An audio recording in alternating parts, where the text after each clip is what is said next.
Welcome to Afternoon Tea, and for our weekly health talk we have Dr. Arnold Waine in again. He'll be talking about the importance of getting health services to rural areas.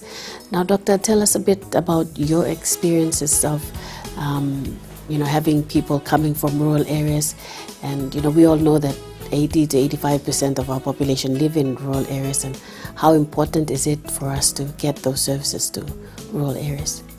Thank you very much, Evelyn. It's a big topic. I'll try and give as much as I can within this time. First of all, you are very right by saying that 85% of not elk population but Papua New Guinea population in rural areas in the country.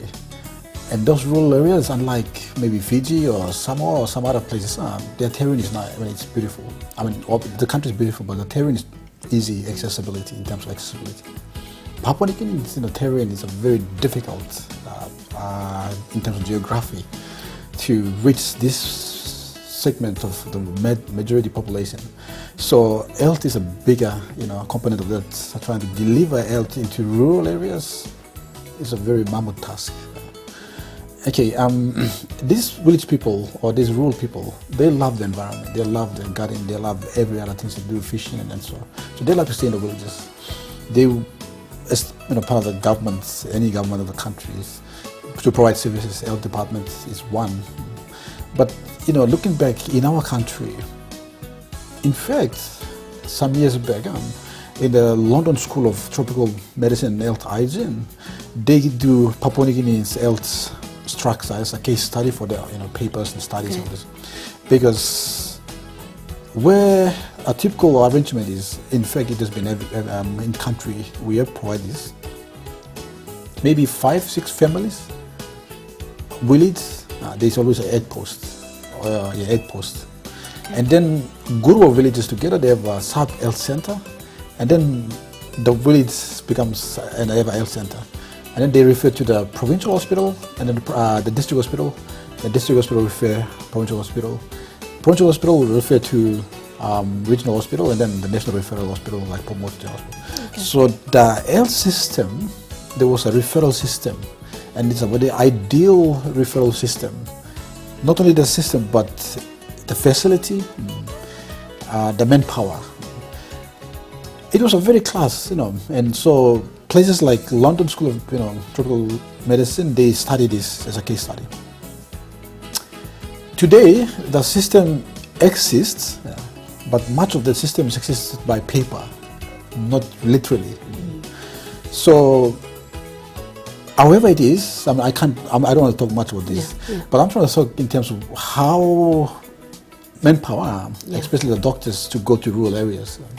It's a very big thing because... what do you think is keeping, doctors not going to these rural areas? They should be there helping, bulk of our population that are living there. Why is it that we have a lot of doctors?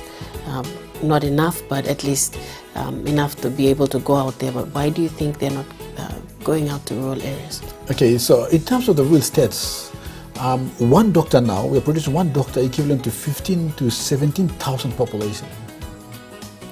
So we don't have enough numbers first to start with the doctors to go to rural areas.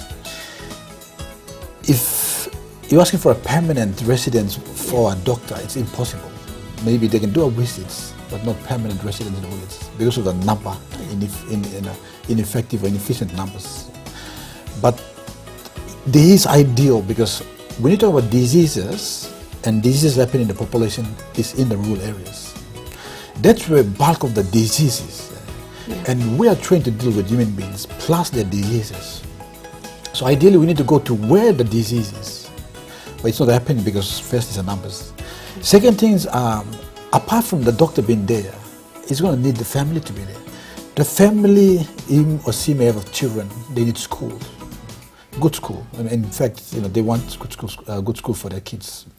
The road system, they need power. So those things are not needed, but it's just the way things are done these days.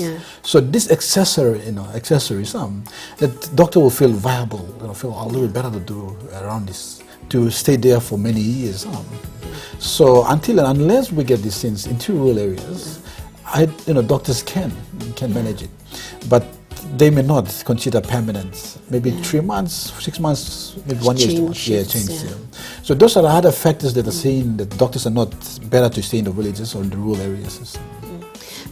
Before we wrap up, going forward, what do you think we should be able to, we should do in order to at least, provide some sort of medical assistance to? I like the programs. There are two programs I think going on. One is the YWAM. They brought this sheep. They go to rural areas, in the weather, like the seafronts or the rural river, sides. They go and see these people basically for immunizations, maternal health and all these things, and they're doing very well.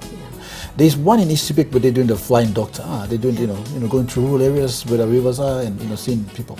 We need these kind of programs.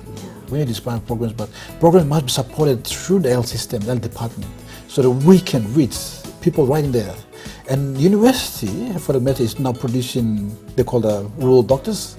There's a master's program, trying to give the masters and stay with the community in the rural areas and become their doctor, doing everything else apart from medicine and health services. So we are breaking grounds. We are breaking grounds, and we need to reinforce and then do more. Thank you. I think that's about it. Thank you, Doctor, for your time on the show, unless you've got some closing remarks you'd like to make. Not really, but I think we are doing some things. And we need a lot of support, not necessarily from the government, but the community support, and law and order and other sectors to come in to provide that support. So I'm happy to start with. We're doing something. All right, thank you, Doctor. Thank you, Evelyn.